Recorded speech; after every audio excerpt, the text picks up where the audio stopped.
Hello, I'm David Hartley with Heritagetv, and welcome. We are in Abingdon, Virginia at the council chambers, and we have with us Mayor Cathy Lowe.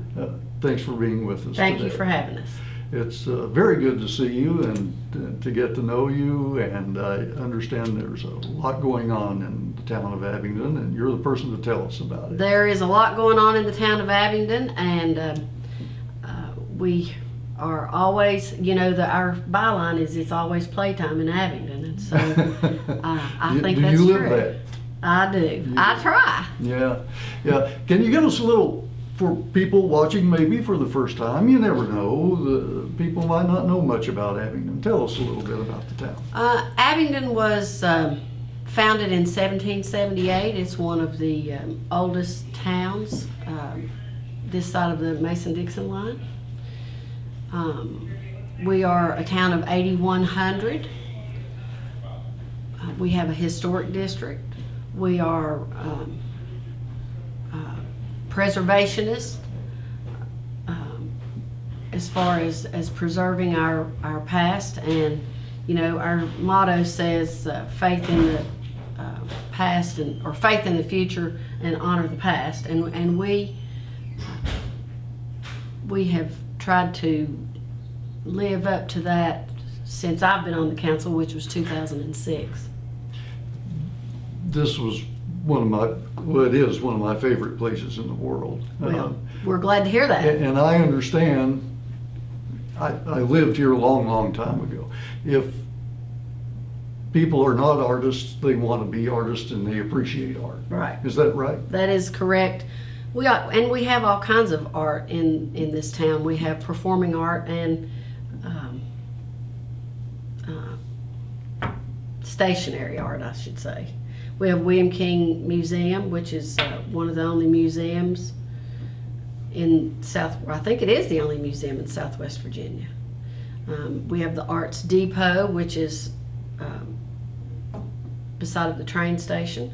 I feel like the Historic Society is art in a form, because a lot of things that happen at the Historic Society are genealogy studies, and they do preservation.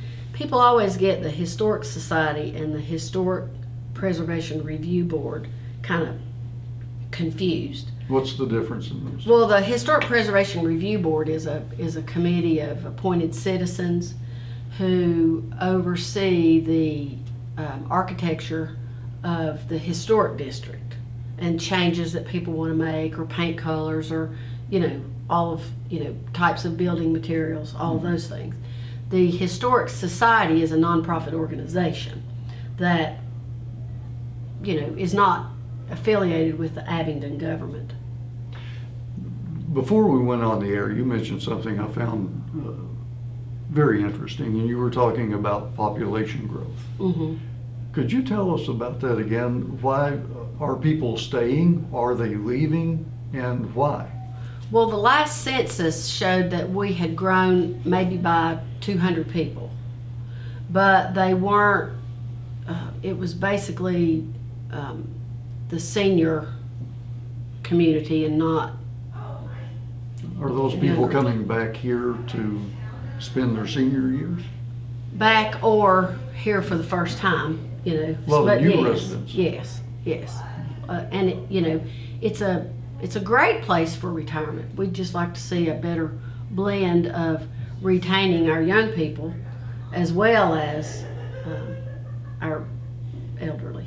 How do you do that? Well, I think you do that with smart growth and development. And I assume that's part of the comprehensive plan for the That town? is part of the comprehensive plan, and we have just completed our capital improvement project, and in the next probably 6 or 8 months we will, as a council, do another 5-year capital improvement plan. We're in the process right now of sending out a citizen survey. We haven't sent it yet, but we're developing a citizen survey to find out what is important to the citizens as far as capital improvement is concerned. So I look to see us have that by next July or this July, 2017. So you're coming to the end of one Right. review. How do you feel the town has lived up to that? We've done a great job. We needed some more sidewalks, and we had a public hearing. We had several public hearings about where the citizens wanted the sidewalks, and we did a $3 million sidewalk project. We are at the end of an urban path project, so that if we don't have a sidewalk, we have a path. And we are close to having that bid. It took some time because we had to acquire some rights of ways and make some deals with some citizens. And so we're toward the end of that. Golly. I understand it's easy to put up a parking lot. Could you make more parking for the Virginia Highlands Festival? Wouldn't we love to? You know, Abingdon is an 8.5 square mile linear town, and you know that parking is a difficult animal. It's at a premium during that time. It is, and we actually, since I've been on the council, looked at putting a parking garage at where the municipal parking lot is now. The challenge with that is that a garage could cost up to $20 million. And the population and the population growth and the tax base just doesn't support that, which is why we are looking at serious offers from developers. What do you think are the top doable things for the town? Well, we just appointed Tanya Triplett as the Community Development Director because our tourism tax dollars bring in more money than our real estate. And we frankly would like to preserve the real estate tax at the rate that it's at, purely and simply because real estate taxes impact those that may not be able to pay themselves. And tourism tax dollars are taxes that are not obligatory. Well, apparently General Motors is not knocking on the door to come build a $1 billion factory or anything here. What are the development prospects for business? Small business, is that the answer? Well, I think you have to have a blend. We actually have a business and technology park where on the other side of the Southwest Higher Education Center, down in the technology park where the government center is. And we have several lots there that are available. And when that park was developed, it was equipped with all of the latest fiber optic. So we have the ability to have light industry in that park. We also, I'm the executive director of Virginia Highlands Small Business Incubator. And so that is a nonprofit organization that has appointees from the town and from the county, and our focus is small business development. It was an EDA grant, and it was an agreement between the local governing bodies and the EDA and the Tobacco Commission. And so the grant had certain language in it that had to be incorporated in the leases. But the incubator is for startup and transitioning business. And the definition of transitioning business is not to move jobs from one area to another, but to create more jobs in a company. So yeah, we do have the ability. We also have inside of the incubator a project that was funded by the Tobacco Commission that is advanced manufacturing. So it's clean manufacturing, it's mechatronics, it's CNC and machining, and it's advanced welding. We also have a project there that is a beginner's welding class with Virginia Highlands Community College.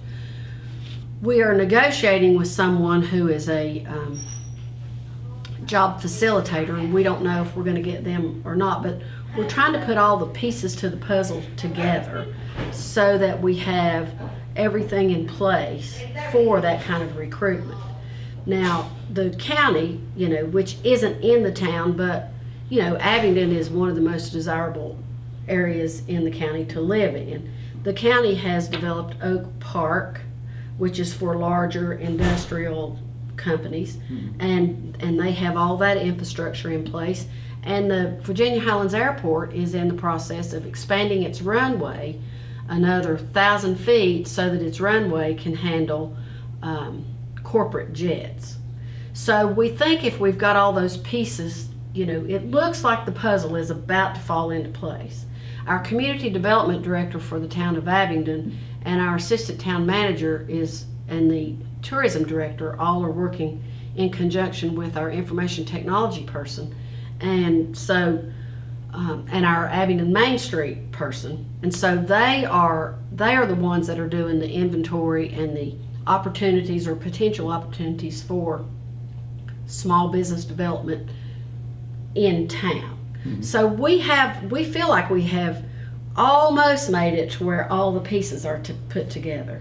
Does the town work well with the county? Yeah, I think we do. You know, people like to say that we don't work together. We have different charges, if you will, from the state, and you know, for lack of a better terminology, you know, the state legislature are the grandparents, and the county government are the parents, and all the town governments are the children. And so, yeah, we have a great relationship. I talk to 3 or 4 of the board of supervisors on a regular basis, just because I personally know them, you know. And so, I think we have some, you know, we don't generally do projects together. Virginia Highlands Small Business Incubator is a project that the town and the county did together. But the reason we don't is purely and simply because we have different developable opportunities. So, you know. And a different interest in your voter base. Right.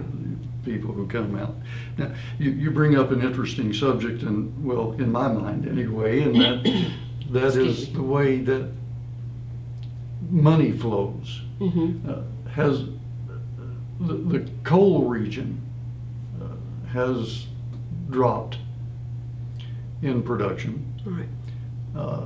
The federal government is forcing more on the states, which is forcing more on the local governments, Right.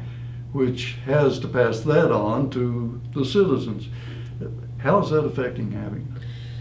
So far, we're all right. You know, we, like I said, we are looking for more tourism tax dollars and That's free development. money, isn't it? When somebody comes in and spends $1. Right. And you know, I'll hear restaurant owners or hotel owners talk about the tax that they have to collect, and that is what they do. They collect it. It's not, even though it goes into their checking account, it's a pass-through. You know, they're not taxed. The folks that are visiting the restaurants and folks that are staying in hotel rooms are the ones that are paying that tax. So it is a little bit of a challenge for them to have to collect those taxes and make those reportings, but they do receive, I think the state gives them, and I don't want to tell you the wrong percentage, but the state gives them a percent of their state sales tax back for collecting that. So, you know, that's the thing that we're trying to do. We are not the proposed developers of any project.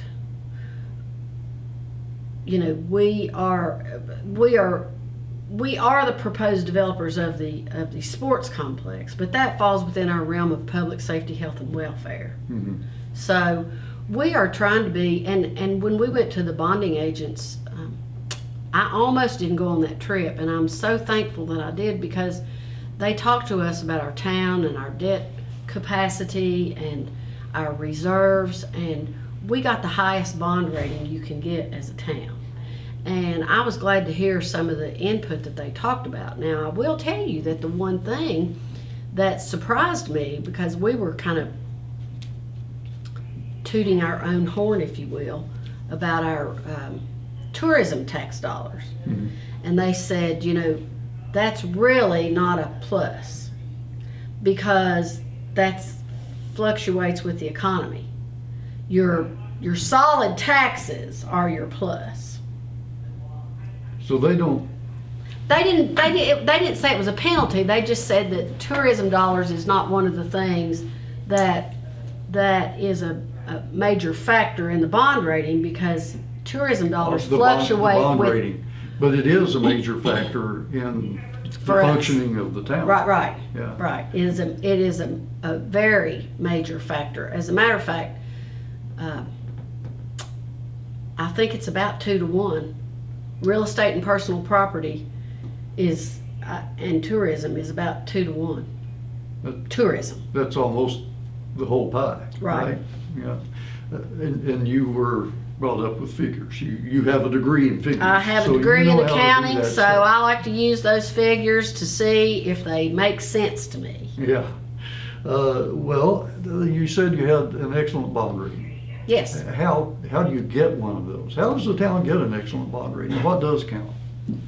Golly, that is a better question for the town manager, but it has to do Who with... conveniently did not come No. to the interview. No. He actually, I forgot to invite him until the last minute. I see. And Okay. so I texted him, but I'm sure after having a holiday weekend, he's probably in one meeting after the other. So that's Right. my fault. Yeah, okay. We're just having fun. Yeah.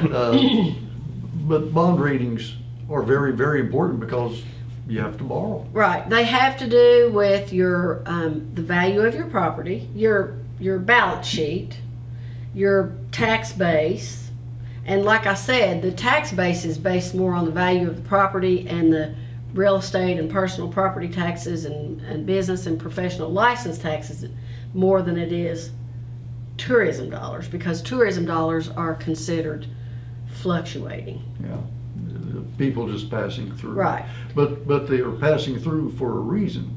Right. Barter Theater, Virginia Highlands Festival. You have different types of music programs, January jams.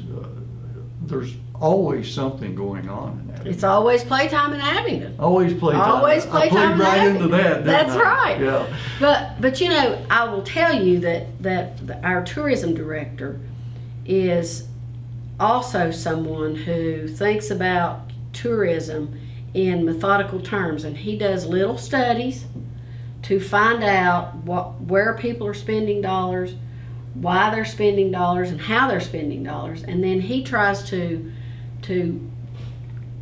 send his department in that direction after he's done a study. And so, you know, January jams have come from that.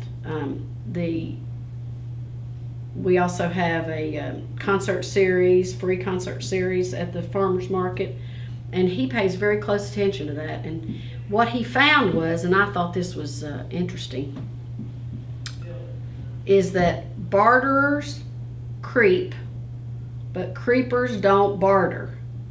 And so when I say that, the Barter Theater and the Virginia Creeper Trail are the two largest tourist attractions in the town. Mm-hmm. And so his studies showed that people that come to barter will stay 2 days or 3, because they will go to the barter one night and enjoy the Creeper Trail the next night.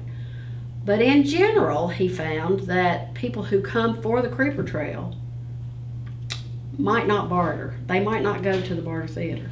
It's a different demographic, and it's a different... More athletic bunch. Mm-hmm. Yeah. Yeah, so, and that's helpful for, you know, hotels like the Martha, and any of our hotels, you know, on the boundaries of the town, because then they know how to target their markets. Well, you need a mix anyway of people coming through, don't you? Correct. Because you have expensive restaurants and you have family restaurants. We need more family restaurants. Oh, really? If you think about it, I mean, when my children come with my grandchildren to dinner, you know, frankly, they don't eat well enough for me to take them to our nicer restaurants. And the things that are on the menu aren't things that kids are going to eat. So we have Shoney's and we have Dairy Queen and McDonald's and things like that, but we have Ellis Soda Shop. But, you know, we really don't have a wide variety of places to take the grandchildren to eat, unless we go straight for sweets.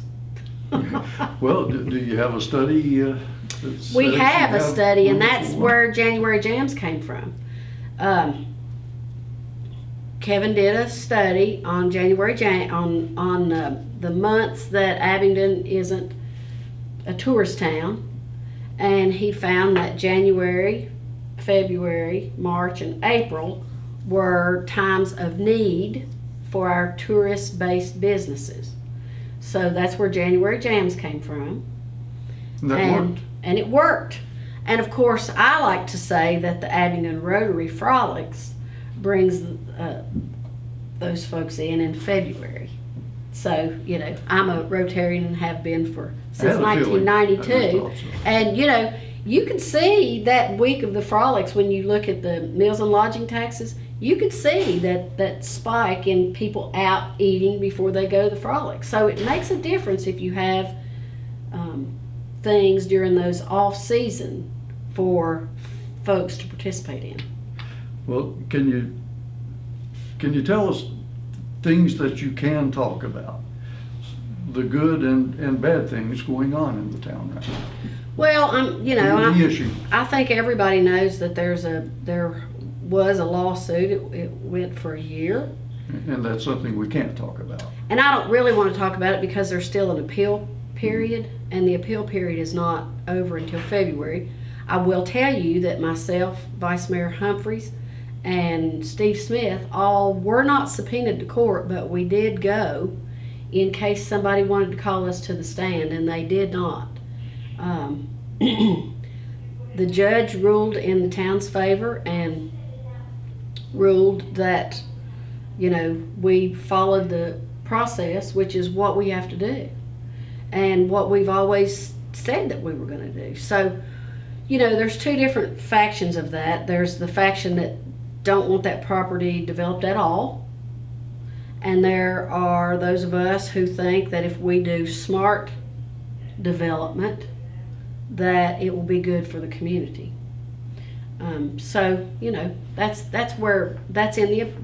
the potential appeal process. It was the opposition has 30 days from the date of filing, and the date of filing was January the 4th. Okay.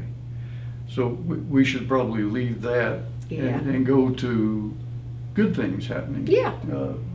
Well, I will say one thing about that. The last council meeting, and you can see it on our YouTube channel, the citizen group brought us 672 resident signatures that are opposed to the development. Now, they collected those signatures during a hotly contested presidential race. And again, the accountant in me, 672 divided by our population of 8,100, and there were several signatures that were children as well as parents. So I decided to try to use the population number instead of the voter number. And because we couldn't tell who was of voting age. So the population number, if you divide 672 by 8,100, is about 8.5%, not even 8.5% of the citizens signed petitions, and they were set up at all of the polling stations during the presidential election. So I feel like it's probably as honest of a number as you're going to be able to collect, because that's when people came out to vote in droves for this election. in lines, no doubt. Yeah. You have mentioned several department heads during this interview. How do you work with do they work well with the council? Well, you know, the council manager form of government is that the council has potentially 5 appointees: the manager, the assistant manager, the clerk, the treasurer, and the town attorney. Mm-hmm. Those are the only folks that, as a council, we can, through a consensus of the council, direct them to do something, Okay, to take and action. they direct other people or perform the duty. That's right. And so all of the town employees are employees of those 5 people. And so we try not to, and it's hard, You know, it's hard not to micromanage. We try to, I've made it an effort to, for instance, I got an email from somebody yesterday, and it was a complaint. It wasn't a severe complaint, but it was a complaint. And so I forwarded the complaint to the town management and the department head that it was a complaint about.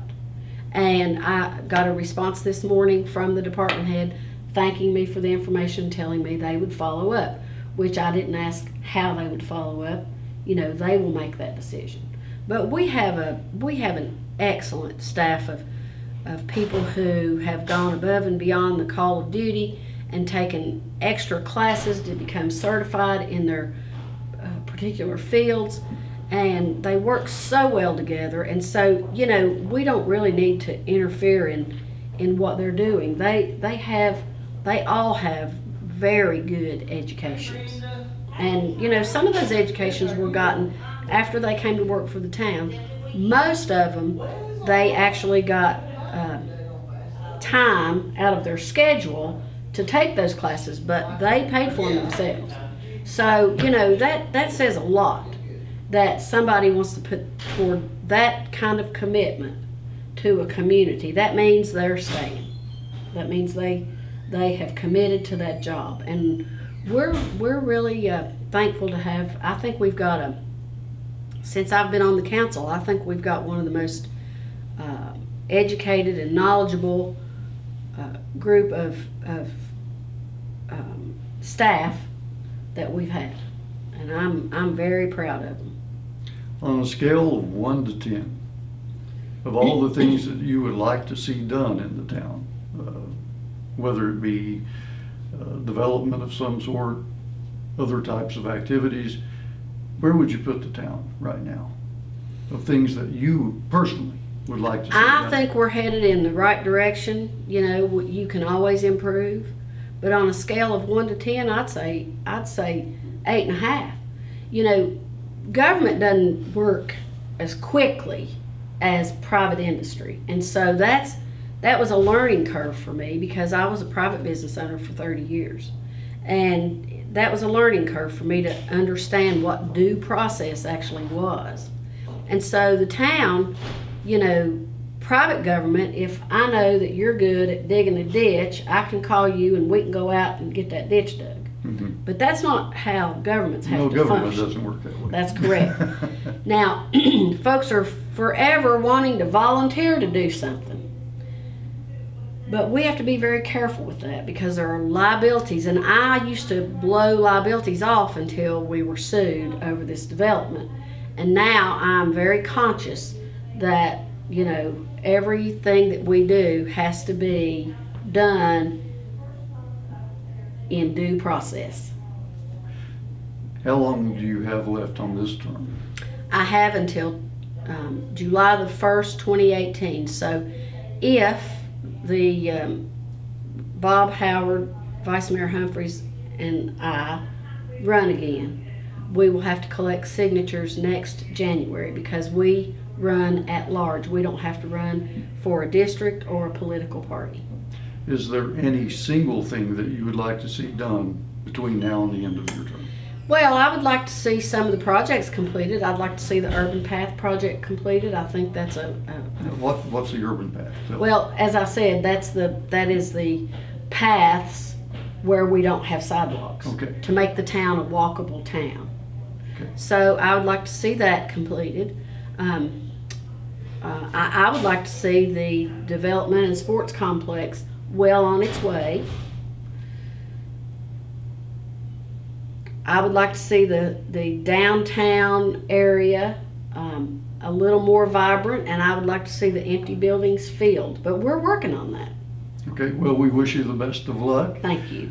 Cathy Lowe, Mayor of Abingdon, Virginia, our guest on Heritage TV today. We certainly appreciate it, and we look forward to coming back and talking with you again. So. I look forward to it. Thank you. For Heritage TV, I'm David Hartley. Thanks for watching.